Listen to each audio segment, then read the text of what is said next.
fait, il y a un de mes livres, c'est ce livre-là qui m'a fait connaître en France, que c'était le début, ça a fait comme un genre de bombe, tu sais. Le titre, c'est « Le chemin de l'imperfection ». Tu sais, il y a le chemin de la perfection de Thérèse d'Avila, puis moi j'ai écrit « Le chemin de l'imperfection ». En fait, c'est un livre qui redonne un peu la spiritualité de Thérèse Enfant Jésus, mais jusqu'au bout de ses conséquences. Bon. Pourquoi j'ai écrit ça? Ben, au tout début du livre, je dis pourquoi. Et je vais le lire. Il pleurait doucement devant moi. Je l'écoutais en silence. Quel âge avait-il? 25, 30 ans, qu'importe. Il devenait pour moi le représentant de tous ces pauvres et tous ces blessés qui souffrent parce que leur soif profonde n'avait jamais pu être rassasiée. J'essayais d'écouter au-delà des pleurs et des paroles qu'il arrivait difficilement à exprimer à travers ses sanglots. Depuis l'âge de 10 ou 12 ans, il consommait de la drogue et parfois de l'alcool. Pourquoi? Il avait fait de la prison, mais gardait au fond de lui une sorte de candeur enfantine que tous ses abus n'avaient pu atteindre.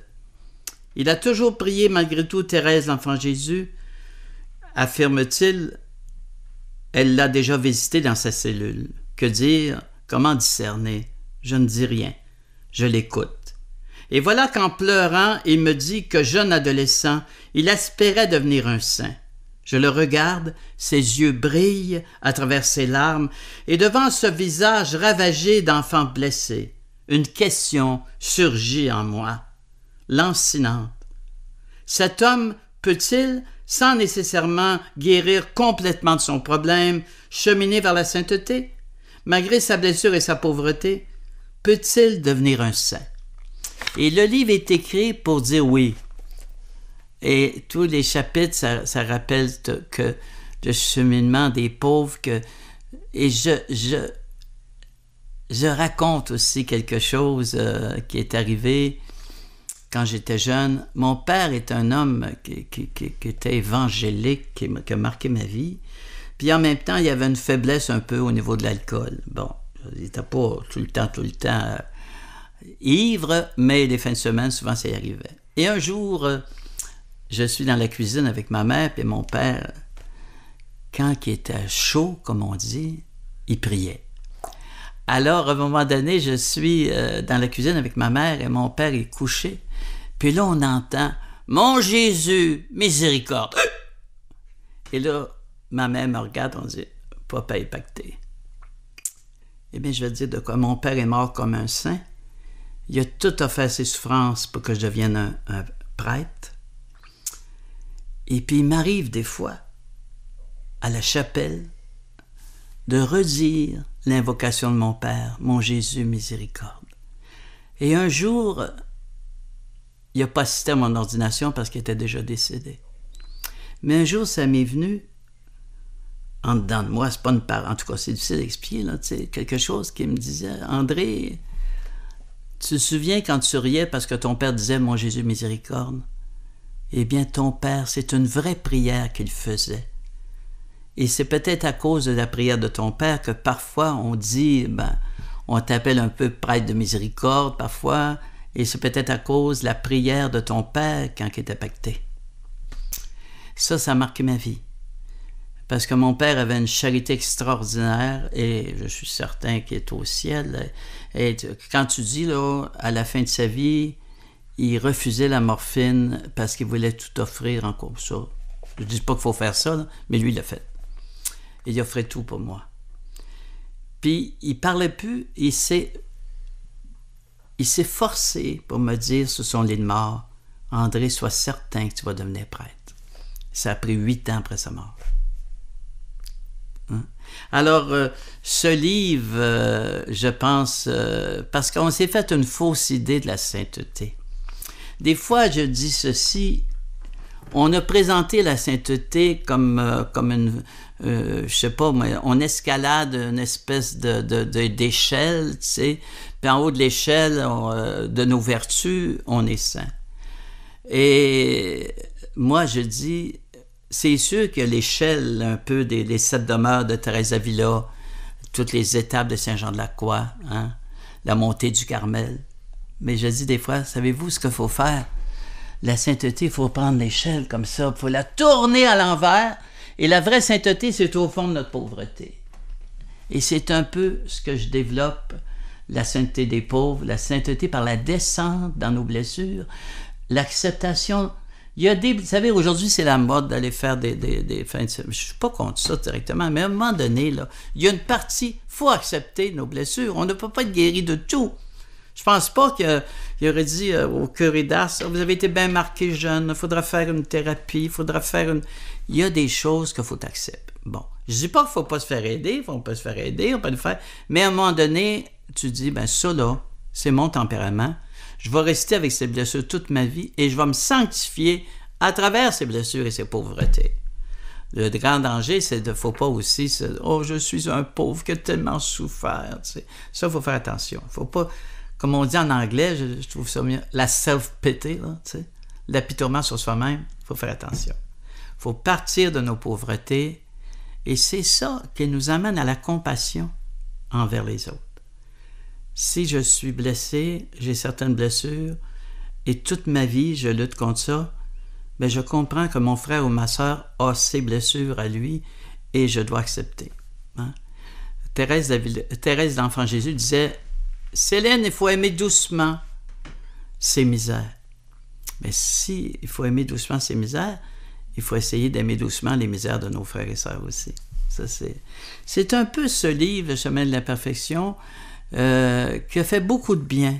Il y a des gens qui m'écrivent encore, même dans d'autres pays, parce que ce livre les a rejoints, parce qu'il s'était fait une idée de la sainteté qui était beaucoup volontariste, ou la vertu. La vertu n'est pas nécessairement... Tu sais, je dis des fois, on a confondu des fois la vertu naturelle avec la sainteté. Tu sais, Daniel Ange disait, quelqu'un qui est poli, puis qui est bien, puis qui sait bien se présenter, puis qui est équilibré, bon, c'est peut-être parce qu'il a une bonne famille, puis il a appris ça, mais c'est pas ça la sainteté, ça peut même conduire à l'orgueil.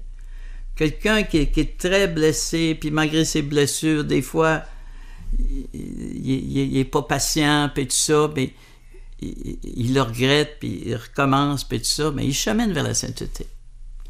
Alors, des fois, j'en ai déjà parlé, mais quand je dis le bon larron, là, tu sais, on peut pas dire qu'il y a eu beaucoup de grandes vertus, mais il n'a eu à la fin, mais il s'est ouvert à l'amour, la miséricorde.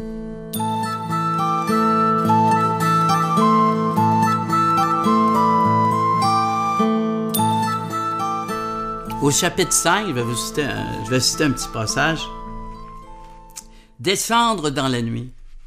Une pauvre femme d'un mari alcoolique qui depuis 30 ans endure toutes sortes d'épreuves morales, puis qui continue malgré tout à pardonner, à ne pas monter ses enfants contre leur père, et qui vit dans le silence au milieu du bruit, cette prière du cœur comme un cri dans la nuit, « Jésus, prends pitié !»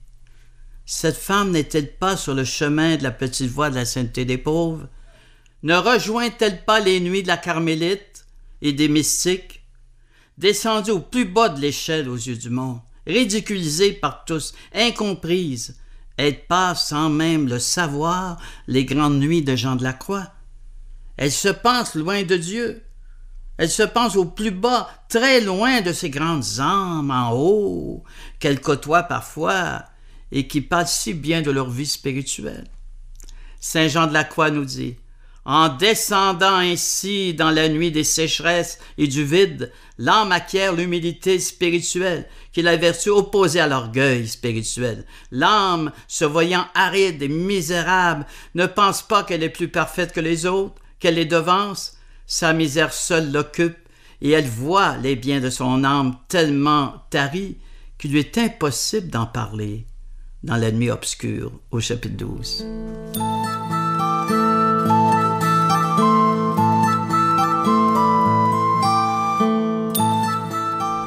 Au chapitre 6,